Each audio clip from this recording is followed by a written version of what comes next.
Merci. Alors, je vais essayer de traiter ce sujet sur les dynamiques différenciées des territoires transfrontaliers. Alors, un territoire transfrontalier, s'il fallait donner une définition, c'est un territoire qui se construit par des formes de coopération basées sur des objectifs communs entre des espaces situés de part et d'autre d'une frontière. L'idée, c'est que ces espaces transfrontaliers ne sont plus des zones marginales, des zones périphériques comme elles ont pu l'être, mais de plus en plus souvent des espaces d'intégration, de coopération, et nous le verrons au cours de cet exposé. Ces espaces transfrontaliers, ils sont souvent scindés en 2 ou 3 par une discontinuité spatiale, le plus souvent d'origine naturelle, que ce soit un fleuve, que ce soit un massif montagneux, que ce soit une colline, bref.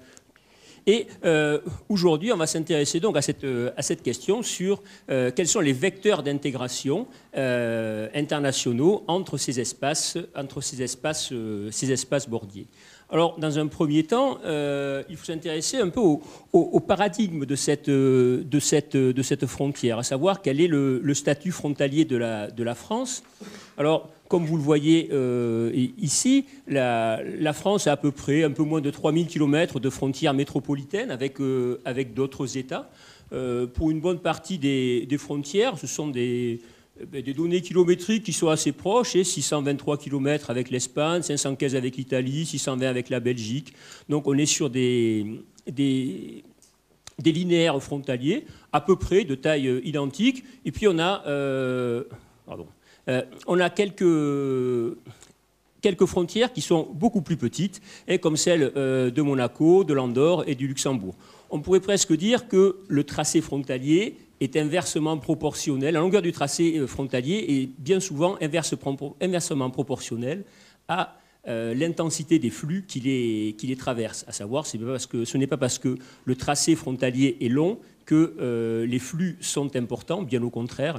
Et on peut le voir avec l'Italie et surtout l'Espagne, qui est le tracé frontalier le plus long, et l'importance des flux transfrontaliers le plus faible. Et à l'inverse, est Monaco, qui a un tracé frontalier extrêmement réduit et qui va accueillir plusieurs dizaines de milliers de frontaliers chaque jour qui vont traverser ce linéaire. Donc la corrélation entre le tracé et l'intensité des flux n'a finalement aucune relation. Et dans ce contexte-là, nous avons aussi trois espaces qui sont finalement 3 triangles dynamiques. Le triangle dynamique Belgique, Luxembourg, France, France, Allemagne, Suisse, France, Italie, Suisse, et qui sont des zones de dynamique particulièrement intense, même si celui-ci est d'une intensité un peu moins importante.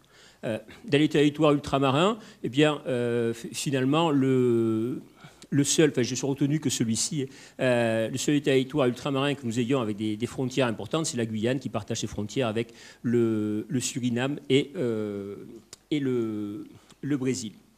Alors, ces territoires frontaliers vont générer en fait des mobilités relativement fortes. Et en France, on a à peu près 455 000 personnes, enfin 450 000 personnes qui vont transiter tous les jours pour aller travailler dans le pays voisin. Et s'ils le font, c'est parce que nous avons finalement des zones d'appel.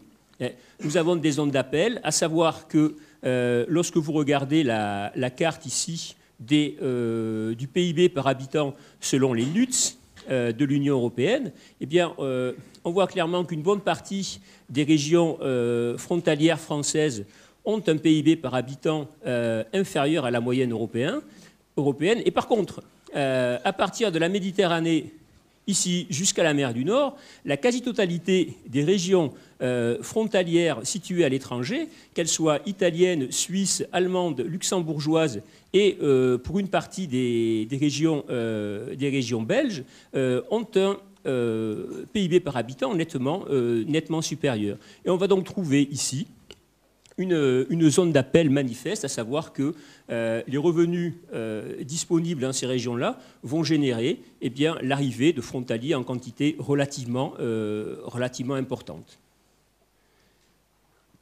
On peut se demander également si ces espaces frontaliers ont un effet sur la population et les dynamiques démographiques. Et en fait, si l'on s'y intéresse de plus près, alors moi j'avais réalisé cette carte-là il y a quelques années, sur l'évolution démographique de la population entre 82 et 2013. Et entre 82 et 2013, on s'aperçoit que la croissance démographique la plus forte concernant ces espaces frontaliers, eh bien, on la trouve le long de la frontière suisse, à proximité de la frontière italienne, mais pour des raisons quand même assez différentes, assez éloignées de l'intensité frontalière. Par contre, une bonne partie du massif pyrénéen connaissait une diminution de sa population, notamment les Pyrénées centrales, et une bonne partie de la frontière belge, en tout cas pour sa partie ouest, connaissait une croissance relativement modérée. Et je vous ai mis ici les derniers chiffres, ceux de la croissance démographique entre 2013 et 2022. Eh bien, entre 2013 et 2022, on s'aperçoit que la frontière belge n'a finalement pas attiré beaucoup plus qu'elle ne le faisait déjà. La frontière allemande continue de stagner et n'attire pas beaucoup plus qu'elle ne le faisait. Par contre, la frontière suisse et la frontière italienne constitue des espaces de croissance démographique relativement importants, nettement supérieurs à la moyenne. Pour l'Espagne, les données sont un petit peu à relativiser parce que finalement, ce sont les deux extrémités qui sont... Attendez, je ne sais pas si vous avez vu quelque chose en fait. Je sais pas si vous... Ah, voilà. Et pour la frontière espagnole, ce sont en fait ces deux régions, l'extrémité méditerranéenne et atlantique, qui concentrent les plus forts taux de croissance démographique. Les Pyrénées centrales ont aujourd'hui un taux de croissance qui reste assez modeste. Et si l'on prenait une échelle différente, à savoir l'échelle... on faisait des zooms sur quelques espaces, eh bien, on le voit clairement ici. Les taux de croissance sont importants aux deux extrémités. Et par contre, on pourrait s'apercevoir que du côté belge, ici, eh bien, la croissance démographique côté belge est nettement plus importante que côté français, où nous avons soit une baisse de la population, soit une croissance relativement modeste. Alors, ce phénomène-là des frontaliers est à mettre en rapport, comme on l'a évoqué très rapidement tout à l'heure, avec le PIB par habitant que l'on trouve de chaque côté de la frontière. Comme vous le voyez, ce PIB par habitant, il va de 30 104 pour l'Espagne à plus de 230 000 pour Monaco. Et on s'aperçoit que l'on a donc des flux particulièrement importants dans les pays où le PIB par habitant est le plus élevé, qu'il s'agisse de la Suisse, qu'il s'agisse du Luxembourg, qu'il s'agisse de Monaco. Et les flux de frontaliers les moins importants, eh bien, on va les trouver avec l'Espagne, avec l'Italie. Pour l'Allemagne et la Belgique, on est sur des pourcentages qui évoluent assez peu. Lorsque l'on essaie de quantifier ce nombre de travailleurs frontaliers, eh bien, comme vous le voyez ici, donc on a à peu près 450 000 personnes qui traversent quotidiennement la frontière. 450 000 personnes, ça fait à peu près 1,5% de la population active. À peu près 1,5% de la population active française va travailler quotidiennement à l'étranger. Ce qui est intéressant, c'est de voir la croissance du phénomène. Entre 2014 et 2020, le nombre de frontaliers a augmenté en moyenne de 15%. Donc le phénomène avait déjà une ampleur significative par le passé. Il a une ampleur beaucoup plus grande aujourd'hui. Et ces frontaliers, eh bien, finalement, pour les 2/3, ils vont travailler en Suisse ou au Luxembourg. C'est en Suisse ou au Luxembourg que les 2/3 des frontaliers vont travailler. En Allemagne, le taux augmente de manière assez modérée. J'ai envie de vous dire, c'est presque une valeur stable depuis une trentaine d'années. Pour l'Espagne et pour l'Italie, on est, on va pas dire sur un épiphénomène, mais pas très loin. Vous voyez, c'est à peu près 5 000 personnes vont travailler en Espagne, 2 000 viennent d'Italie. Alors qu'à l'inverse, globalement, on a 450 000 Français qui vont travailler à l'étranger, on a simplement 30 000 étrangers qui viennent travailler en France. Donc le rapport il est complètement disproportionné entre les deux paramètres. Alors, pourquoi franchir la frontière? On franchit la frontière parce qu'il y a ce qu'on appelle un effet frontière. C'est-à-dire qu'il y a une frontière qui va déterminer une limite de souveraineté, une législation différente de part et d'autre de cette frontière. Et donc à partir du moment où on a une législation différente, on va avoir des conditions socio-économiques différentes aussi. Et nombreux sont les habitants des régions frontalières qui vont essayer d'en tirer parti. Donc la première raison est une logique financière. On va travailler dans le pays voisin parce que les revenus sont plus élevés. Le revenu moyen des frontaliers travaillent en Allemagne est de plus 28%. Le salaire moyen, le SMIC à Genève est passé à 4 400 €. Le salaire, le différentiel de salaire pour ceux qui travaillent au Luxembourg est de plus 68%. Donc l'intérêt d'aller travailler à l'étranger est vraiment manifeste. On va travailler à l'étranger parce qu'on a des revenus plus élevés. La deuxième raison est une raison plutôt de nature économique, qui va se baser sur le différentiel de prix induit par la frontière, qui est lié au coût de la vie, au système de taxation, au taux de change, et les ménages adaptent donc une partie de leurs pratiques en fonction de calculs économiques comparatifs. On va dans le pays voisin pour remplir son réservoir d'essence, pour remplir son réfrigérateur, pour acheter de l'alcool. Et vous avez aussi on peut prendre un exemple assez significatif qui est cette carte sur le prix des cigarettes le prix des cigarettes en France et dans les pays voisins. Alors, cette carte, elle représente l'augmentation de l'achat des cigarettes sur le territoire national à la suite de la fermeture des frontières liées au Covid. Donc, en 2020, et vous avez le prix du paquet de cigarettes en France, c'est à peu près 9,50 €.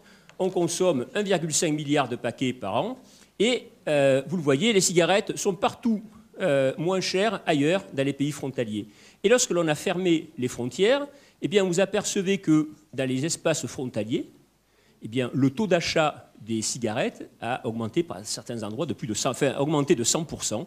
Ce qui signifie bien que lorsque les frontières sont ouvertes, eh bien, on se rend à l'étranger pour acheter des cigarettes en grande quantité. Et donc on estime que sur les 1,5 milliard de cigarettes consommées, de paquets de cigarettes consommés en France, il y en a 9,5% qui viennent des pays étrangers. C'est-à-dire à peu près 140 millions de paquets que l'on va acheter à l'étranger. Et donc le différentiel de coût est ici particulièrement important et particulièrement intéressant pour le frontalier. C'est pour ça aussi que l'on traverse la frontière. La troisième raison est une raison de nature socioculturelle. C'est-à-dire, ce sont les préférences, ce sont les habitudes, c'est le dépaysement culturel, le patrimoine historique, la polarisation exercée par les grandes villes proches qui stimulent les mobilités de loisirs, de week-end, entre résidents des régions frontalières. À ces flux réguliers s'ajoutent des mobilités récréatives vers les casinos, les boîtes de nuit, les plages sportives. Vous pouvez prendre, pour ce qui nous concerne, la récente délocalisation du match entre l'Aviron Bayonnais et Toulon au stade d'Anoeta à Saint-Sébastien il y a 15 jours. Et mal en a pris aux Bayonnais, et qui ont pris presque 50 points. Mais en tout cas, c'est un phénomène qui a tendance à se développer, en tout cas, entre le Pays Basque Nord et le Pays Basque Sud. Et la dernière raison, eh bien, c'est une raison qui met en exergue un différentiel d'offres, à savoir l'absence ou la faiblesse de pôles urbains français, la fonction résidentielle des communes françaises proches de la frontière et la taille des centres urbains voisins constituent autant de facteurs qui induisent un effet d'agglomération ou de centralité. Et en fait, ici, il ne s'agit pas d'un effet frontière au sens au sens strict, mais davantage d'une conséquence du contexte territorial. Ce qui fait qu'au bilan, eh bien, nous pouvons dire que si la frontière met de la distance, de la proximité, elle n'empêche pas de nombreuses pratiques transfrontalières. En d'autres termes, la frontière n'est pas seulement une construction politique, mais également une construction sociale divergente selon les individus et les groupes de population. Il faut s'intéresser aussi aux effets de la frontière sur les dynamiques socio-économiques des espaces frontaliers. À savoir, est-ce que la frontière induit, par exemple, une diminution ou une augmentation du taux de chômage? Alors, pour la frontière suisse, c'est indéniable, les taux de chômage sont particulièrement faibles. Comprennent ce découpage-ci ou ce découpage-là, c'est-à-dire la carte 2017 ou la carte 2022. Je ne veux pas dire qu'elles sont identiques, bien évidemment, mais elles sont très proches l'une de l'autre. Celle-ci est peut-être plus facile à lire. Mais l'effet frontière en Suisse est indéniable sur un taux de chômage particulièrement bas. Il est indéniable sur la frontière allemande. Il l'est par contre beaucoup moins sur la frontière belge, sur la frontière luxembourgeoise aussi, ce qui signifie qu'une bonne partie des travailleurs du Luxembourg ne vivent pas près de la frontière luxembourgeoise, mais dans les métropoles ou les villes moyennes situées en Meurthe-et-Moselle à distance raisonnable de l'espace frontalier. Pour ce qui est de la frontière espagnole, l'effet frontière est très modeste sur le chômage. Si l'on prend un autre indicateur, à savoir... j'ai oublié d'enlever les petits ronds verts, au moins ils sont déjà là. Si l'on prend le rôle du revenu d'activité, c'est-à-dire est-ce que les espaces frontaliers tirent leurs revenus davantage de l'économie productive, de l'économie résidentielle ou des revenus d'activité, eh bien on s'aperçoit que donc le revenu d'activité, pour que ça soit clair pour tout le monde, c'est le salaire plus les indemnités de chômage lorsque vous n'avez pas d'emploi. Eh bien, on s'aperçoit que les espaces frontaliers qui tirent leurs revenus essentiellement de l'activité, c'est la frontière suisse, la frontière allemande, les alentours de la région lilloise. On est assez surpris de voir que la frontière du Luxembourg directe ici, eh bien, vous n'avez pas de revenus d'activité supplémentaires liés à la présence de l'effet frontière, parce qu'une bonne partie des frontaliers habitent relativement loin et habitent plutôt dans les villes moyennes ou métropoles donc de Meurthe-et-Moselle. Pour l'Italie, eh bien, c'est plutôt l'effet Côte d'Azur jusqu'à Menton, plutôt que l'effet frontière qui va générer des changements importants. Alors, est-ce que ces effets frontières génèrent en fait une forme de ségrégation spatiale ou au contraire est-ce qu'on a une homogénéité des territoires? Alors on peut prendre comme référence ou comme exemple eh bien, le différentiel moyen des salaires, à savoir quel est le rapport entre le salaire des 10% les plus aisés et les 10% les plus modestes? À ce petit jeu, la ville qui arrive en tête, c'est Neuilly. Et Neuilly, vous êtes sur un rapport x8. Et les 10% les plus aisés ont un salaire 8 fois plus élevé que les 10% les plus modestes. En seconde position arrive Boulogne, puis Paris, et en quatrième position arrive Annemasse. Annemasse, ici, 39 000 habitants. Près de la frontière suisse, près de Genève.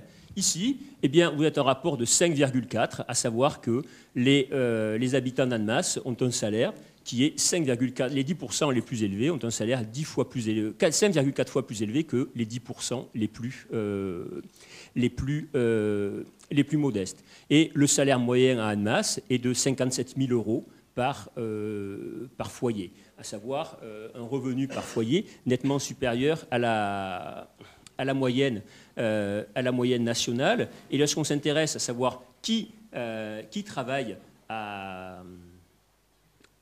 en Suisse, eh bien, sur une enquête qui a été réalisée sur les couples vivant en masse, on a pris 16 000 couples. Sur 16 000 couples, dans 55% des cas, c'est l'homme seul qui travaille en Suisse. Dans 30% des cas, c'est la femme seule qui travaille en Suisse, et pour le reste, pour un peu plus de 15%, eh bien, c'est seule la femme qui va travailler en Suisse. Donc le travail frontalier, en tout cas pour la Suisse, continue d'être majoritairement masculin. Et vous avez à peu près tous les secteurs d'activité, avec finalement trois secteurs majeurs qui sont concernés, que ce soit la santé, le secteur de l'hôtellerie-restauration et le secteur de la banque, de la finance, de l'assurance, à savoir les services financiers. Alors, comment en sommes-nous arrivés là? Eh bien, nous en sommes arrivés là, finalement, par une géohistoire de l'Union européenne assez récente. Alors, on pourrait toujours dire qu'il a toujours existé des mobilités entre les deux tracés frontaliers. Et si vous êtes déjà parti en vacances dans le Pays Basque, vous êtes tous emprunté un chemin des douaniers, un chemin des contrebandiers. Donc, il y a toujours eu un trafic de contrebande entre les deux. Mais depuis peu, eh bien, on a essayé d'intensifier les échanges légaux entre les deux ou trois territoires. Et donc c'est l'Union européenne qui, depuis les années 80, a essayé de mettre en place tout un système et une structure destinée à intensifier et à fluidifier ces échanges. Alors, à l'échelle locale, donc je ne reviens pas sur l'histoire de l'Union européenne, tout le monde sait ça, Schengen, Maastricht, etc. Mais à l'échelle locale, on a mis en place ce qu'on appelle les eurodistricts. Des eurodistricts, ce sont des espaces frontaliers. Ici, vous avez le cas de Strasbourg-Ortenau. Ces eurodistricts sont des espaces frontaliers de coopération dont le but est d'organiser et d'institutionnaliser la coopération entre les pays au niveau des zones frontalières. Ils sont généralement composés de 2 ou 3 pays, mais ces eurodistricts n'ont pas de financement particulier et finalement fonctionnent sur le bon vouloir et la bonne volonté des entités bi- ou trinationales.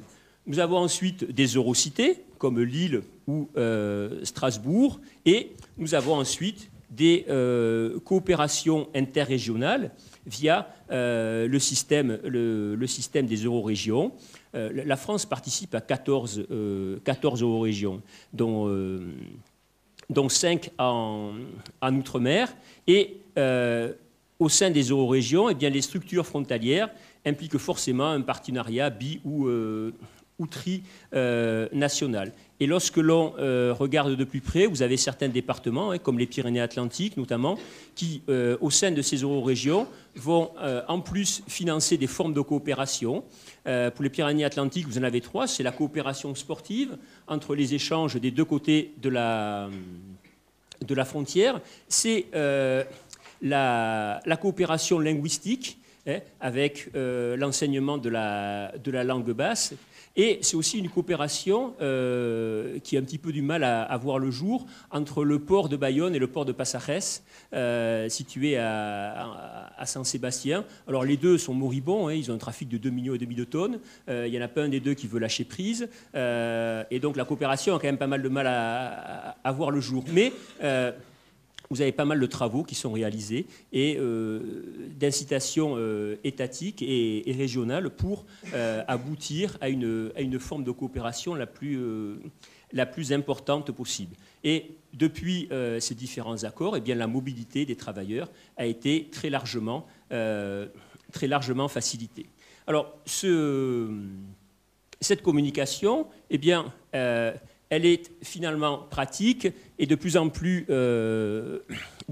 efficace parce qu'on a créé des réseaux de transport européens dont le but est d'éliminer les barrières qui existent entre les réseaux de transport afin de créer une seule zone de transport européenne et surtout de privilégier la continuité par rapport à la discontinuité des réseaux de communication. Et moi, j'ai repris cette citation de Madame Arbaré, qui était la frontière crée de la distance de la proximité, alors qu'en réalité, les transports favorisent la proximité dans la distance. Je trouve que c'est assez explicite et assez significatif de l'état d'esprit de ces réseaux de transport, européens. Alors, ces réseaux de transport, on peut les envisager à diverses échelles.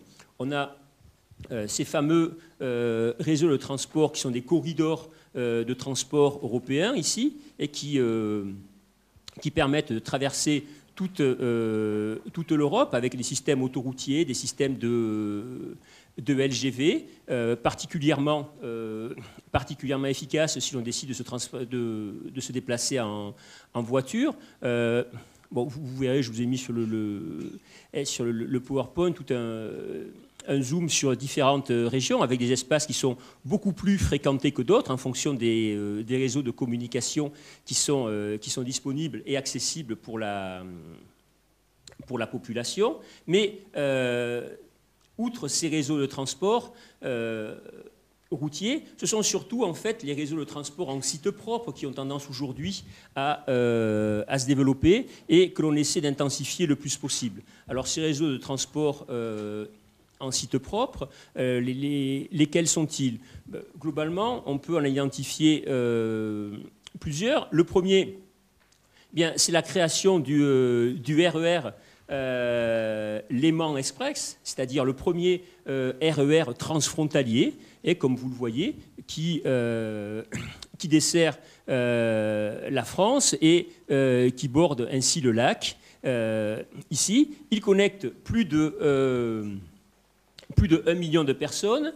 Vous avez plus de 60 000 personnes qui l'empruntent chaque jour, 230 km de voies, 42 gares desservies, un système qui fonctionne particulièrement bien, une connexion qui est sûre, qui est peu coûteuse et qui, bien évidemment, a un impact environnemental modéré. Un RER transfrontalier qui a très largement pris le dessus sur les navettes fluviales, qui, certes, ont un côté bucolique, mais nécessite davantage de temps. Et ce RER transfrontalier, il a vu le jour parce que pour toute l'agglomération du Grand Genève, eh bien, on est sur une dynamique particulièrement importante, à savoir que dans le Grand Genève, on signe à peu près 60 contrats d'emploi chaque jour.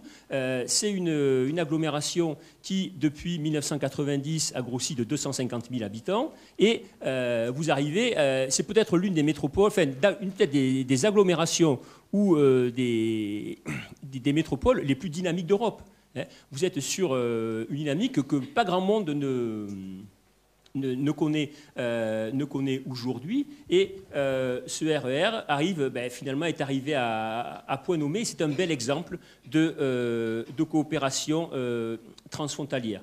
Dans le même temps, vous avez côté espagnol, eh bien, un Neusch-Cotren qui va de Hendaye jusqu'à un petit peu plus loin que Saint-Sébastien. Ça fait 21 km, mais vous avez un passé relativement ancien, et ça ne dessert qu'Hendaye. C'est-à-dire qu'il faut déjà aller à Hendaye, c'est-à-dire quasiment être en Espagne pour pouvoir le prendre. Donc l'impact du train, il est assez modeste. Et autrement, il faut changer de gare Hendaye depuis Bayonne. Enfin, c'est encore un peu une aventure, mais le principe quand même vertueux, avantageux, et permet de transporter à peu près 7 millions de personnes par an. Ce qui n'est pas anecdotique, c'est que par 7 millions de personnes sur 21 km, ça génère des mobilités importantes, alors des mobilités assez faibles pour le travail, et des mobilités essentiellement liées aux loisirs ou à des raisons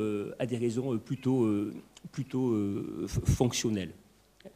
Et à partir de là, j'essaie de me dépêcher un peu pour ne pas prendre trop de temps, eh bien, on peut identifier plusieurs types d'espaces transfrontaliers, à savoir qu'on a essayé de favoriser l'intégration au détriment de la marginalisation. Et donc, à partir de là, j'ai essayé de trouver plusieurs types d'espaces. Les premiers, ce sont les territoires qui étaient marginalisés et qui sont désormais intégrés par le retour de la paix. Le cas typique, c'est Neuf-Brisach. Neuf-Brisach en Alsace. Si on prend une carte de Neuf-Brisach en 1950, eh bien, regardez, vous avez ici un terrain de manœuvre, vous avez ici une caserne, une forêt rempart. Si l'on prend Neuf-Brisach aujourd'hui, eh bien, vous avez ce type de paysage, à savoir un open field à lanière, qui est, on ne va pas dire tout ce qu'il y a de plus anodin, mais tout ce qu'il y a de plus répandu, avec plus aucune trace de ces activités militaires et de ces activités de défense. Et donc l'intégration du territoire de Neuf-Brisach est aussi passée par une transformation à la fois socio-économique de la région, mais par la disparition aussi de tout cet arsenal de défense militaire. Ces espaces commerciaux, c'est aussi l'essor. Les espaces frontaliers, ce sont aussi des espaces commerciaux qui sont au cœur des mobilités frontières de nature fonctionnelle, avec l'apparition de clusters commerciaux ou d'isolats commerciaux. Ici, ce sont les différentiels de prix, de taxation qui engendrent une prolifération commerciale et des mobilités associées aux avantages comparatifs. C'est désormais ici le secteur marchand qui fait la différence. Alors, je vous ai pris l'exemple du col d'Ibardine. Alors ici, forcément, il y a pas mal de monde qui connaît ce type d'endroit, mais début du XXe siècle, vous aviez eh bien, une cahute de chaque côté de la frontière, hein, et avec le temps, eh bien, ce nombre de maisons s'est développé, et puis dans les années 1965, on a ce paysage-là, où on commence à voir toute une série d'enseignes et de ce qu'on appelle des bentas locales qui se sont installées jusqu'à ce paysage contemporain, à savoir aujourd'hui le col d'Ibardine lors des grands week-ends de mai ou lors à l'approche des grandes fêtes de Noël ou pendant l'été, c'est l'affluence de plusieurs milliers de personnes, l'affluence de bus. Certains se sont peut-être trouvés ici dans des embouteillages monstres pour accéder au col d'Ibardine. Et la petite maison originelle où l'on achetait un peu de tabac ou d'alcool, eh bien aujourd'hui c'est devenu le supermarché où vous achetez à peu près tout ce que l'on peut imaginer ou ne pas imaginer. D'ailleurs, dans ces bentas commerciales avec une dimension commerciale extrêmement forte et une temporalité assez marquée, à savoir qu'avant 10 heures, il n'y a quand même pas grand-chose. Et après le pic, et c'est 14h, 15h, puis ensuite 18h, 22h, et la nuit, je veux dire, tout est fermé et vous n'avez plus personne qui se trouve sur place. Et lorsque vous regardez l'occupation de l'espace, eh bien, on a créé des parkings de dimensions considérables, on a artificialisé des espaces. On s'est peu préoccupé des conséquences environnementales. Lorsqu'on a développé à outrance ces espaces commerciaux, et ça marche, j'allais dire commercialement, ça marche extrêmement bien. Et on a un peu l'impression souvent que c'est du gagnant-gagnant, parce que nombreux sont les habitants, les individus qui traversent la frontière pour faire de bonnes affaires, et le résultat est forcément prometteur pour ceux qui sont sur place. On peut trouver un troisième type d'espace, ce sont les continuités urbaines dans les espaces frontaliers de plaine, dans les régions sans discontinuité physique, comme dans le Nord, l'Alsace, les plateaux lorrains, dans les régions de seuil, comme le pays genevois, le Pays basque, le littoral roussillon. On a un continuum urbain qui, lorsqu'il n'est pas scindé en 2 ou 3 par une discontinuité spatiale, eh bien, génère des mobilités extrêmement faciles parce que vous avez tout un lacis et un réseau d'avenues, de rues, de places qui permettent des mobilités extrêmement simples. Et à partir de là, eh bien, une coopération frontalière extrêmement forte et une culture commune qui se développe entre les deux espaces proches. Alors c'est le cas de la frontière, notamment entre la France et l'Espagne, à ces deux extrémités, mais c'est aussi et surtout le cas du Nord et de la Belgique, où vous avez, par exemple, eh bien, des festivals de bière communs entre deux communes limitrophes, parce que ça a du sens, et on a une véritable culture commune dans ces coins-là. Alors, attention, ne me faites pas dire ce que je n'ai pas dit par rapport à la bière, mais vous avez, outre cette identité, une culture particulièrement forte qui a tendance à s'homogénéiser de part et d'autre de la frontière. La situation est un petit peu différente lorsque les espaces frontaliers sont délimités souvent par un fleuve. À savoir que chaque fois que l'on a un fleuve, eh bien, vous avez forcément une concentration des flux sur certains ponts, sur certains axes, et les mobilités sont tout de suite beaucoup plus compliquées, malgré la mise en place de réseaux de transport en site propre, et comme entre Strasbourg et Kehl. Mais la discontinuité physique génère une concentration des flux qui, parfois, entraîne des mobilités particulièrement difficiles. Et si l'on prend le cas de la frontière suisse et de Genève, eh bien, si on a mis en place ce grand espace transfrontalier, enfin ce RER transfrontalier, c'est justement pour essayer d'atténuer l'effet de la discontinuité spatiale. Enfin, on a des formes de coopération qui sont un petit peu atypiques et qui ne génèrent pas de mobilité extrêmement forte, mais qui sont plutôt encourageantes et plutôt vertueuses pour la suite. Ce sont les coopérations à dimension environnementale, avec l'ensemble formé par le parc national du Mercantour et le parc national Alpi Maritime en Italie, et on a ici à peu près 100 000 hectares. Et sur ces 100 000 hectares, on a 33 km de frontières communes. Alors, ça génère des mobilités relativement fortes, parce que ces deux parcs accueillent quand même à eux deux 1 million de voyageurs, 1 million de touristes chaque année. Et vous avez donc des mobilités qui sont facilitées. Et on est ici sur des accords vertueux entre deux États pour étendre les zones de protection, avec une logique française, et à savoir que nous, on est dans cette logique plutôt de sanctuarisation de l'espace, plutôt que des logiques de valorisation ou de simple préservation de l'espace, comme on peut le trouver dans pas mal de pays anglo-saxons.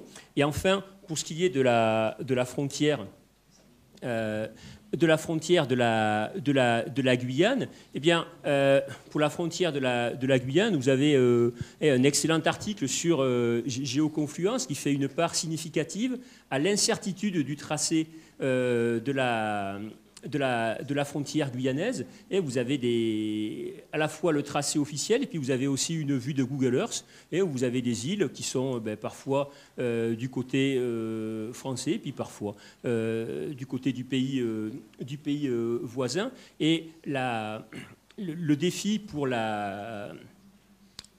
les frontières françaises en Guyane, alors d'une part, c'est l'incertitude sur le tracé. Et le deuxième problème, c'est comment contrôler un tracé frontalier qui est une limite de souveraineté, mais de plus en plus aussi un lieu de circulation de l'économie parallèle, alors que ce soit de l'économie parallèle liée à des stupéfiants ou de l'économie parallèle liée à l'orpaillage, et financièrement, comment surveiller et techniquement une frontière aussi longue, aussi vaste, dans un milieu aussi difficile d'accès. Et je m'arrêterai là pour cet exposé.